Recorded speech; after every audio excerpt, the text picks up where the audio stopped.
Hola, queridos hermanos. Y si nos confesamos, la confesión no es un castigo. La confesión es un don, es un regalo de Dios. Y por eso es que tenemos que aprovechar este regalo, de este don de Dios. Estamos en el tiempo de Cuaresma, tiempo de penitencia, es decir, de llorar por nuestros pecados, de arrepentirnos. Si no sabemos de qué arrepentirnos, tenemos algún problema, porque el justo, dice la Biblia, peca 7 veces al día. El justo, ¿qué será de nosotros? El santo, 7 veces al día. Entonces, todos tenemos de qué arrepentirnos. Quizás, gracias a Dios, no haya cosas grandes, pero todo pecado ofende a Dios. No solamente el pecado mortal, también el pecado venial. Y por eso en este tiempo lo que nos pide la Iglesia es que pensemos en nosotros, o mejor dicho, que pensemos en Dios que sufrió la muerte. Nuestro Señor Jesucristo sufrió la muerte para salvarnos. Y al contemplar su dolor, en parte podemos llegar a entender lo grave, lo que significa el pecado. Desgraciadamente el pecado, para muchos seres humanos, está fuera de su percepción, fuera de su marco existencial.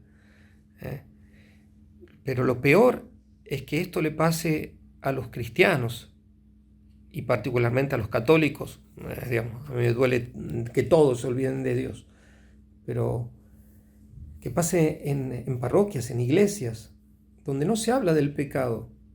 Y parecido a lo que decíamos el otro día con lo del infierno, parecería que el que habla del pecado es como que goza, como que es un torturador, como que va a dejar las almas, que vas a hablar del pecado. Y no, el pecado es una realidad. El pecado es una realidad.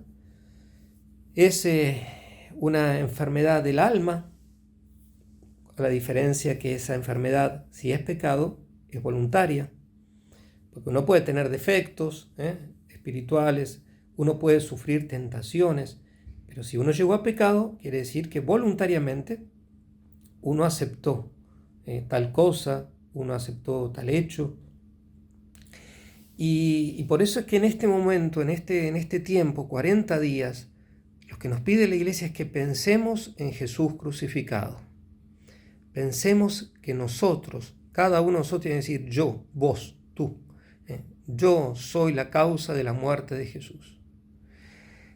Lo que será el pecado que obligó, por una obligación de amor, no de necesidad, pero obligó a Dios a encarnarse, a hacerse hombre y sufrir para darnos ejemplo que también nosotros tenemos que sufrir, y para pagar, para rescatarnos, para redimirnos. Y quiere que esa redención se aplique a nuestra alma, que seamos salvados verdaderamente. Pero eso también necesita nuestra voluntad. Así como voluntariamente pecamos, voluntariamente tenemos que rechazar el pecado, renegar del pecado. Pero rechazar y renegar no quiere decir, no lo hice. Eso es negar y renegar. No lo hice, no. Rechazar el pecado quiere decir, sí, yo lo hice. Desgraciadamente yo lo cometí o los cometí. Pero me arrepiento. Como yo de mi parte no puedo borrarlo, no puedo volver el tiempo atrás, nunca se puede volver el tiempo atrás. Y no puedo yo autoperdonarme los pecados, que es todo lo que en el mejor de los casos reconocen los pecados, todos aquellos que dicen, no, bueno, uno se la arregla directamente con su alma. No, se tiene que arreglar con Dios. Entonces el pecado es una realidad, una triste realidad. Pero es algo cotidiano que todos experimentamos, quien más, quien menos, quien vive desgraciadamente habitualmente en pecado mortal, quien vive habitualmente en pecado mortal. quien no vive en pecado mortal, pero comete pecados veniales y se acostumbra, y eso lo va guiando, lo va llevando, lo va haciendo caer en pecado mortal. O otros, por ejemplo, gente espectacular, pero que le da vergüenza confesarse. La confesión no es un castigo. Nos cuesta, claro que nos cuesta. Pero es un medio que Jesús mismo creó. Él hizo la confesión, no los curas. Si uno supiese, no es nada divertido ni agradable en cuanto tal. Es como el médico, para volver al ejemplo. El médico busca la sanación, pero tiene que poner las manos en la masa, en ponerse a operar y a hacer de tripas corazón, ni siquiera para producir el bien, con la ayuda de lo que él conoce, el don que Dios le dio, para sanar, para curar. El sacerdote mucho más, porque es en el alma. Entonces, pero eso lo hizo Jesucristo, aparece en el último capítulo de San Juan, ¿no? Al final del Evangelio de San Juan, cuando Jesús dio el Espíritu Santo para el perdón de los pecados, le dice a los apóstoles. Y el demonio lo que va a hacer es tratar de separarnos del arrepentimiento y separarnos de la confesión. Y nosotros tenemos que pedirle siempre a Dios y a la Virgen Santísima la gracia de arrepentirnos, de darme cuenta de mis pecados, porque los pecados de los otros tenemos todo el año para darnos cuenta, y de hecho lo hacemos. Y ahí no ahorramos esfuerzo.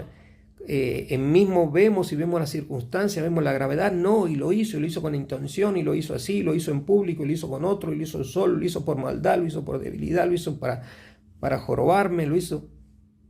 Pero cuando tenemos que ver adentro, somos ciegos.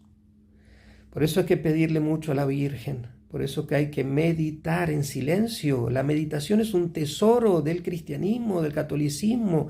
Tenemos muchos padres que nos enseñan, muchos padres de la iglesia y santos que nos enseñan a rezar, a meditar.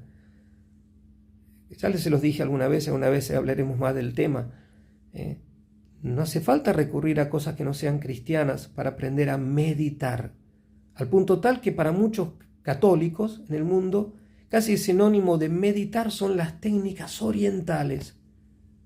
Pero te has olvidado de tu raíz, o no te la han enseñado. No, desgraciadamente no nos lo han enseñado, incluso cuando éramos niños. Hoy, por ejemplo, estábamos en la adoración. Al inicio de la adoración, los domingos a las 8:30, y vino un grupo de niños, eran 13 varones de los monaguillos, estuvieron toda la hora santa en silencio a su modo. Pero bueno, venía, entonces uno le dedicaba, bueno, reza esto, fíjate. Entonces agarraban una estampita, lo besaban, se quedaban mirando a Jesús, le dirían sus cosas, sus oraciones. Y hay que enseñar, pero digo, la meditación. Hay que pensar en uno, meditar en la cruz de Cristo, en los sufrimientos de la Virgen Santísima. Y pedirle a Dios la gracia de que me dé fuerza para ir a confesarme. Y si no quiero confesarme con este cura, voy con otro. Para eso la Santa Iglesia Católica da libertad plena de confesarse con el sacerdote que uno quiera. Y el sacerdote, no tenga miedo, el sacerdote no se va a extrañar de nada y no puede hablar ni siquiera una letra de lo que escucha en confesión. Se llama el sigilo sacramental, que el demonio también lo odia. Y los que actúan en nombre del demonio lo odian la confesión. Por eso nosotros ayudemos a nuestros amigos, digamos, hace mucho no te confesás, anda a confesarte, o uno mismo. Pero uno mismo, hacer el paso. La confesión es el gran don que nos dejó Jesús. Como recordamos siempre, algunos santos lo llamaban el segundo bautismo. No hay segundo bautismo, no existe segundo bautismo. Pero es como una especie de segundo bautismo. ¿Por qué? Porque con el bautismo se nos borran los pecados. Y después del bautismo, ¿cómo se nos borran esos pecados? De manera ordinaria se nos borran arrepintiéndonos y haciendo una buena confesión. Bueno, estuvimos hoy en una hermosa ceremonia. Tuvimos 3 horas y media en la iglesia. Después de la adoración, laudes en árabe, con la bendición, las letanías al Santísimo Sacramento que hacemos todos los domingos pidiendo por muchas y santas vocaciones, para todas las diócesis del mundo, para todas las congregaciones del mundo. Particularmente pedimos por vocaciones también para esta parroquia.